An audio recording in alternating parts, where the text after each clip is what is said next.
नमस्कार. आपण यापूर्वीच्या तासाला विभाग 3 मधील पेपर नंबर 10 तुलनात्मक राजकारण या पेपरमधील दुसरा टॉपिक आपण पाहतो आहोत. यामधील यापूर्वीच्या जे तास झाले त्यामध्ये राज्यघटनावादाचा अर्थ, व्याख्या, इंग्लंडचा राज्यघटनावाद हे भाग पाहिलेले आहेत. तसेच पाठीमागच्या तासाला अमेरिकेतील राज्यघटनावाद या संबंधीचा भाग आपण पाहतो आहोत. यामधील अमेरिकेतील राज्यघटनावादासंबंधीची संकल्पना आणि अमेरिकन राज्यघटनेच्या वैशिष्ट्यांमधील काही वैशिष्ट्ये पाठीमागच्या तासाला आपण पाहिलेली आहेत. त्यामध्ये अमेरिकेची जी काही राज्यघटना, लिखित व निर्मित राज्यघटना आहे, राज्यघटनेचे श्रेष्ठत्व आहे, परिदृढ राज्यघटना आहे, जनतेचे सार्वभौमत्व आणि संघराज्याची निर्मिती अशा वेगवेगळ्या वैशिष्ट्यांची माहिती आपण पाठीमागच्या तासाला घेतलेली आहे. यानंतर अमेरिकन राज्यघटनेच्या वैशिष्ट्यामधील पुढचं 6वं वैशिष्ट्य येतं ते म्हणजे अध्यक्षीय शासन पद्धती. अमेरिकन राज्यघटनेत अध्यक्षीय शासन पद्धतीचा पुरस्कार केलेला आहे. ज्याप्रमाणे इंग्लंडमध्ये कार्यकारी मंडळ कायदे मंडळाला जबाबदार असते, म्हणजेच इंग्लंडचा पंतप्रधान आणि मंत्रिमंडळ सामुदायिकरित्या इंग्लंडच्या हाऊस ऑफ कॉमन्स या सभागृहात जबाबदार असतो. जोपर्यंत कॉमन सभागृहाचा विश्वास किंवा पाठिंबा पंतप्रधान आणि मंत्रिमंडळाच्या पाठीशी असतो, तोपर्यंतच इंग्लंडचं पंतप्रधान आणि मंत्रिमंडळ आपल्या अधिकारपदावर राहू शकतं. म्हणजेच इंग्लंडचे हे कार्यकारी मंडळ, पंतप्रधान आणि मंत्रिमंडळ, कायदे मंडळाला जबाबदार राहून कार्य करतात. परंतु अमेरिकेमध्ये कार्यकारी मंडळ म्हणजेच अध्यक्ष हा कायदे मंडळाला म्हणजेच काँग्रेसला जबाबदार असत नाही. कायदे मंडळ आणि कार्यकारी मंडळ हे दोन्ही विभाग किंवा दोन्ही शाखा स्वतंत्रपणे कार्य करीत असतात. अमेरिकेच्या अध्यक्षाची निवड जनतेकडून निश्चित काळासाठी होत असते, म्हणजेच 4 वर्षासाठी होते.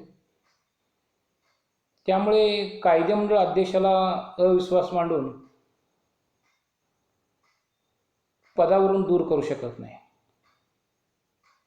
तसेच अध्यक्ष किंवा त्याचे मंत्रिमंडळ यांना प्रश्न उपप्रश्न विचारून नियंत्रण त्या ठिकाणी ठेवलं जाऊ शकत नाही. अध्यक्ष स्वतंत्रपणे 4 वर्षे आपल्या ध्येय धोरणांची, योजनांची अंमलबजावणी करू शकतो. अमेरिकेचा राष्ट्राध्यक्ष हा वास्तववादी कार्यकारी प्रमुख आहे, परंतु त्याचे पद हे कायदे मंडळ आणि कार्यकारी मंडळ यांच्यापासून किंवा या दोन्ही विभागापासून स्वतंत्र ठेवलेले आहे. त्या दोन्ही विभागा इतकेच ते महत्त्वाचे पद मानले जाते. कायदे मंडळ आणि न्यायमंडळ हे राष्ट्राध्यक्षाच्या अधिकार सत्तेत हस्तक्षेप करू शकत नाहीत. अमेरिकेच्या राज्यघटनेच्या 2ऱ्या कलमामध्येच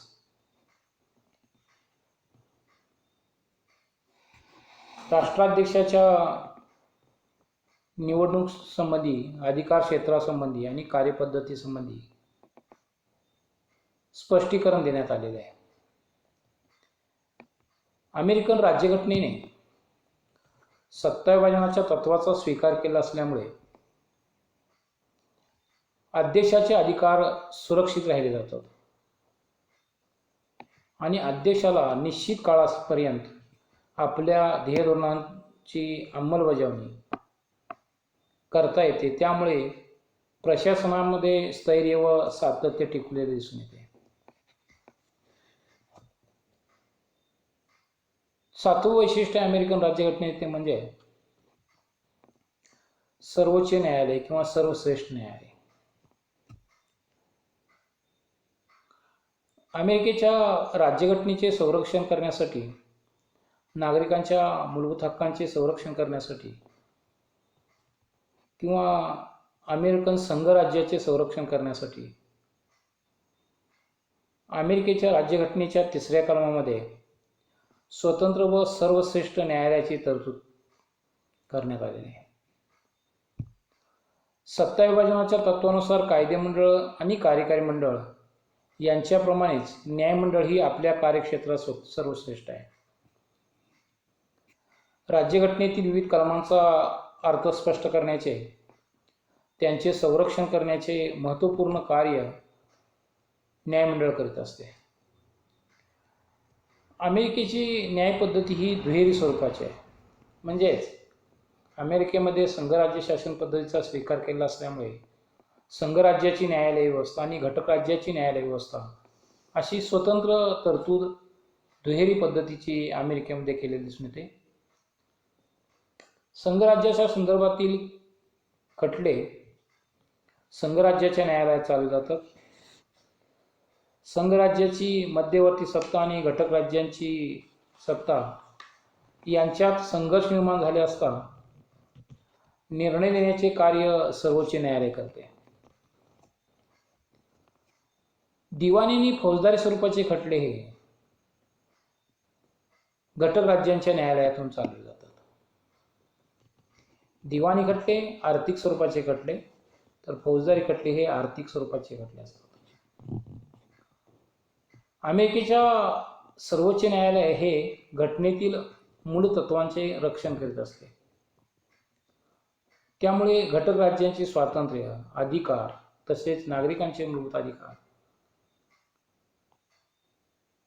यांचे संरक्षण सर्वोच्च न्यायालयाकडून केले जाते. अमेरिकेच्या न्यायदान पद्धतीचे खास वैशिष्ट्य म्हणजे अमेरिकेच्या न्यायमंडळाला न्यायालयीन पुनर्वलोकनाचा अधिकार मिळालेला आहे.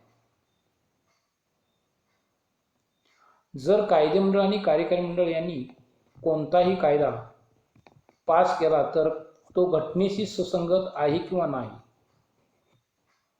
हे ठरवण्याचा सर्वोच्च न्यायालयाला अधिकार आहे. त्यामुळे घटनेतील तत्वांचे रक्षण होऊ शकते. तसेच कायदेमंडळ आणि कार्यकारी मंडळांना राज्यघटनेतील तरतुदीनुसारच कार्य करावं लागतं. न्यायमूर्ती मार्शल यांनी असे म्हटले आहे की शासनाच्या इतर विभागापेक्षा न्याय विभाग हा अधिक सर्वश्रेष्ठ आहे. सर्वोच्च न्यायालय हे संघराज्याचे सर्वोच्च गुण आहे.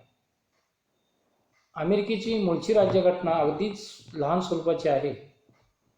त्यामुळे तिच्या तत्वांचे स्पष्टीकरण करण्याचे कार्य सर्वोच्च न्यायालय करीत असते. वेळोवेळी न्यायाधीशांनी दिलेल्या निर्णयातून राज्यघटनेचा स्वरूप न्यायालय प्रकट करीत असते. न्यायमंडळात जो सर्वोच्च न्यायालयीन पुनर्वलोकनाचा अधिकार मिळालेला आहे, त्यामुळं कायदेमंडळ आणि कार्यकारी मंडळाला जे काही कायदा करावा लागतो आणि केला जातो आणि जे काही निर्णय घेतले जातात ते राज्यघटनेशी सुसंगतच घेण्याचे बंधन न्यायालयीन पुनर्वलोकनाच्या अधिकारामुळे त्या ठिकाणी असलेले दिसून येतात. त्याचप्रमाणे पुढचं वैशिष्ट्य आहे ते म्हणजे सत्ता विभाजनाचे तत्व.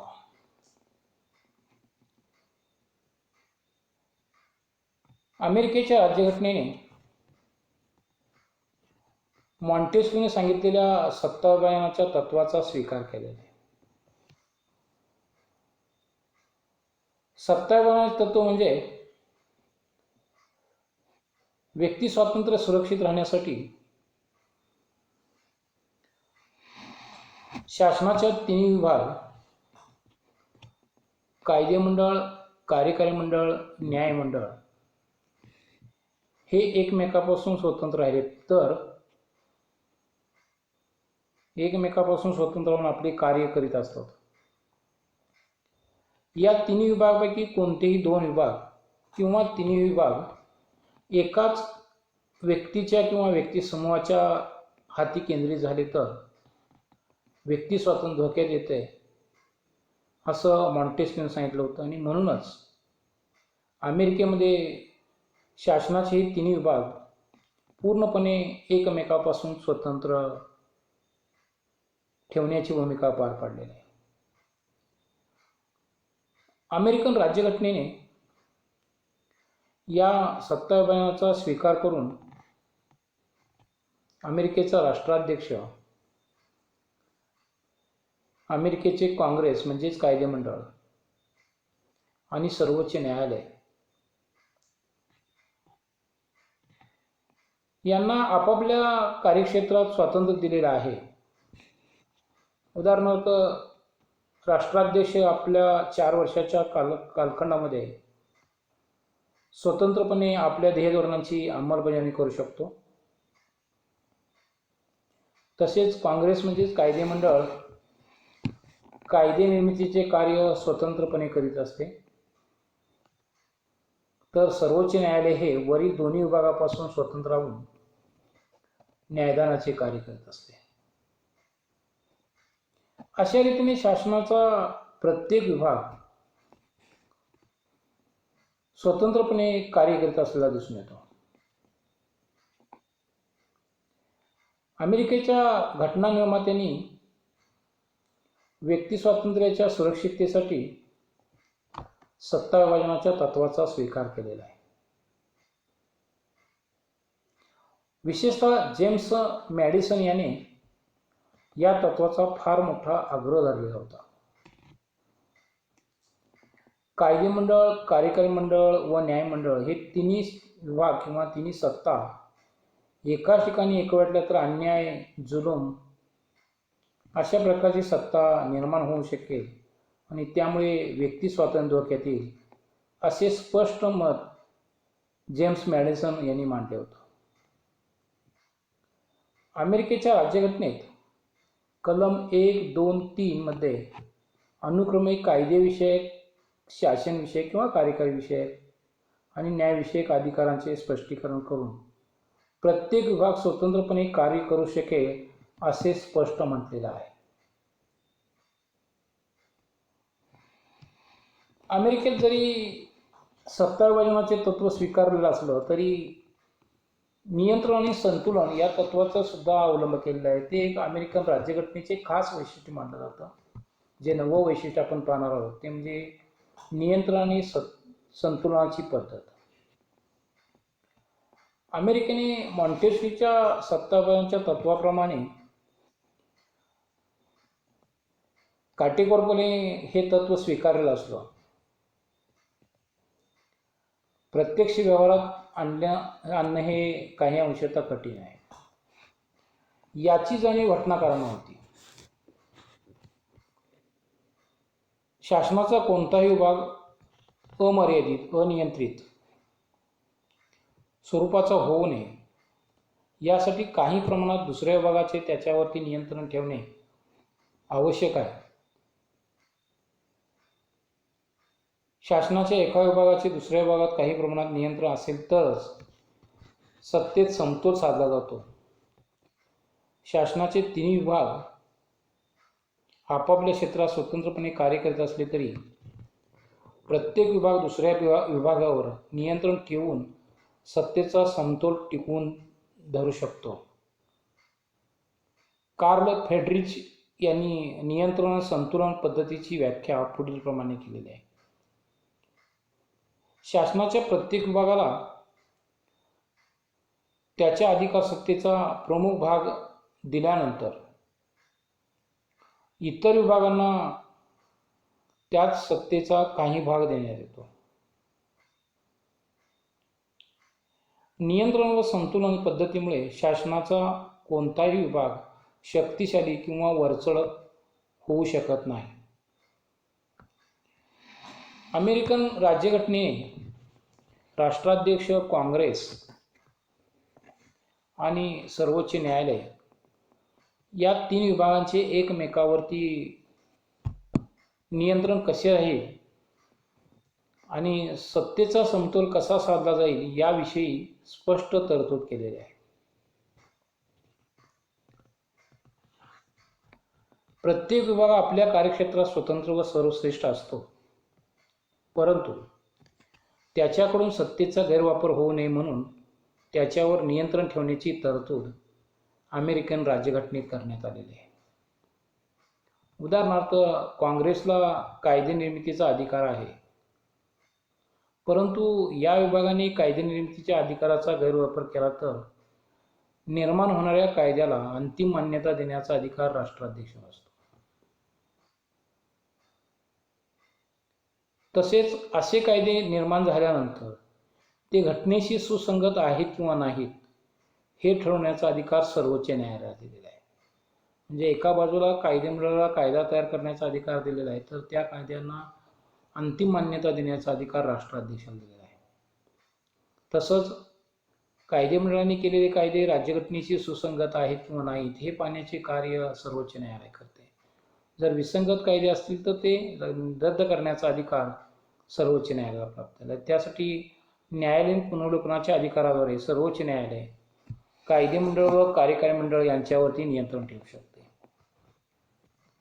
याचप्रमाणे काँग्रेस ही अध्यक्षाच्या कार्यावरती नियंत्रण ठेवू शकते. अध्यक्ष हा अंमलबजावणीचे कार्याचा प्रमुख प्रशासक आहे, परंतु अध्यक्ष आपल्या सत्तेचा गैरवापर करू शकत नाही. उदाहरणार्थ, अध्यक्षांनी परराष्ट्रांशी केलेल्या तह-करारांना सिनेटची मान्यता आवश्यक असते. अध्यक्षाने नियुक्त केलेल्या न्यायाधीश असतील, वरिष्ठ अधिकाऱ्यांच्या नेमणूक असतील, त्या सिनेट सभागृहाची मान्यता आवश्यक असते. अध्यक्ष भ्रष्टाचारी, जुलमी, गैरवर्तनी असा असल्यास त्याला कमी करण्याचा अधिकार काँग्रेसच्या दोन्ही सभागृहांना दिलेला आहे. तसेच काँग्रेसला न्यायाधीशांची चौकशी करण्याचा अधिकार दिलेला आहे. काँग्रेस न्यायमंडळाची रचना, न्यायाधीशांची संख्या निश्चित करू शकते. अशा रीतीने शासनाच्या या तिन्ही विभागात नियंत्रणाद्वारे सत्तेचं संतुलन साधण्याचा प्रयत्न अमेरिकन राज्यघटनेमध्ये झालेला दिसून येतो. अमेरिकन राज्यघटनाकर्त्यांनी सत्ताविभाजनाचे तत्त्व स्वीकारताना नियंत्रण आणि संतुलनाच्या पद्धतीचा अंगीकार केला असला तरी काही वेळा या पद्धतीचा गैरवापर होऊन शासनात समतोल निर्माण होण्याऐवजी संघर्ष व वैफल्य निर्माण होण्याचा जास्त संभव आहे. काँग्रेसला अध्यक्षाची ध्येयधोरणे पसंत नसतील तर आवश्यकता नसतानाही ती धोरणे नाकारली जातात. उदाहरणार्थ, 1943 मध्ये राष्ट्राध्यक्ष रूझवेल्ट यांनी पाठवलेली अनेक विधेयके काँग्रेसने फेटाळली. सामान्यतः अध्यक्ष एका पक्षाचा व काँग्रेसमध्ये दुसऱ्या पक्षाचे बहुमत असेल तर असा संघर्ष अधिक प्रमाणात झाल्याचे दिसून येते. अर्थात शासनाचा सत्तेत समतोल निर्माण होण्याऐवजी मतभेदाचे प्रमाण वाढते. तरी पण रूझवेल्ट, केनेडी अशा राष्ट्राध्यक्षांनी आपल्या प्रभावी कर्तृत्वाने या दोन्ही शाखातील मतभेद मिटवल्याचे उदाहरण आपल्यास सांगता येतं. यानंतर अमेरिकन राज्यघटनेच्या 10वं वैशिष्ट्य आहे ते म्हणजे मूलभूत अधिकारांचा स्वीकार. अमेरिकेच्या राज्यघटनेमध्ये नागरिकांच्या मूलभूत हक्कांचा समावेश केलेला दिसून येतो. अर्थात अमेरिकन ही जगातील पहिली लिखित राज्यघटना आहे आणि लिखित राज्यघटनेमध्ये मूलभूत हक्कांचा समावेश केला पाहिजे ही भूमिका घटनाकारांनी मान्य केली, म्हणजे राज्यघटनेत मान्य केली. आणि त्यामुळे अमेरिकेच्या राज्यघटना 1789ला अंमलात आली आणि लगेचच 1791ला पहिल्या 10 घटना दुरुस्त्या करून नागरिकांच्या मूलभूत हक्कांचा समावेश राज्यघटनेत करण्यात आला. म्हणजेच अमेरिकेच्या मूळच्या राज्यघटनेत 1789ला जी राज्यघटना अंमलात आली त्या राज्यघटनेमध्ये नागरिकांच्या मूलभूत हक्कांचा समावेश केलेला नव्हता. अमेरिकेच्या फिलाडेल्फिया येथे घटनेत मूलभूत अधिकारांचा समावेश नसल्यामुळे संघराज्यविरोधी गटाने मूलभूत अधिकाराच्या घटनेत समावेश करावा असा आग्रह धरला. काही राज्यांनी असे प्रकारची भूमिका घेतली आणि राज्यघटनेमध्ये मूलभूत हक्कांचा समावेश नसेल तर आम्ही संघराज्यात सामील होऊ शकत नाही अशा प्रकारची भूमिका घेतली आणि त्यामुळे 1791ला पहिल्या 10 घटना दुरुस्त्या करून राज्यघटनेत मूलभूत हक्कांचा समावेश आपल्याला केला दिसून येतो. 1791ला ज्या घटनेत 10 घटना दुरुस्त्या करून मूलभूत हक्कांचा समावेश केला त्यामध्ये पहिल्या 8 घटना दुरुस्त्यांच्या मध्ये मूलभूत अधिकार स्पष्ट करण्यात आले. 9व्या घटना दुरुस्तीमध्ये अलिखित व रूढी परंपरेनुसार जे हक्क होते ते सुरक्षित राहतील असेही स्पष्ट करण्यात आलं. आणि 10व्या घटना दुरुस्तीने राज्यांनी किंवा नागरिकांना घटनेने कोणते हक्क दिले आहेत हे ठरवण्याचे तत्व निश्चित करण्यात आलं. या 10 घटना दुरुस्त्यांना मिळून अमेरिकन लोकांच्या हक्काची सनद असे म्हटलं जातं.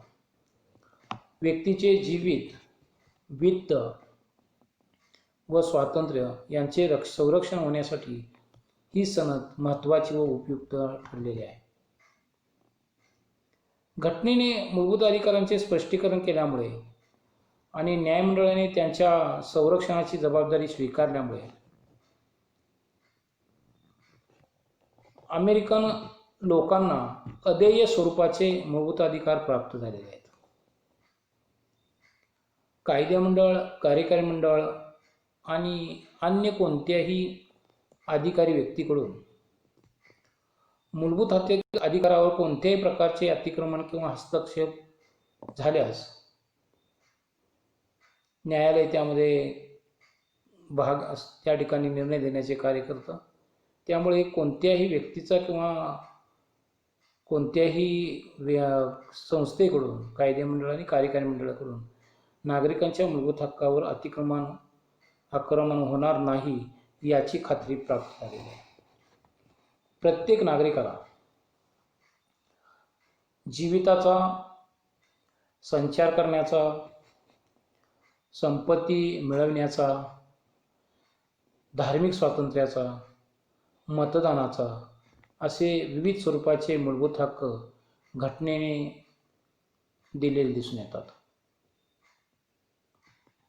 आपल्या मूलभूत अधिकारावर अतिक्रमण किंवा आक्रमण झाल्यास व्यक्तीला न्यायालयात दाद मागण्याचा अधिकार प्राप्त झालेला आहे.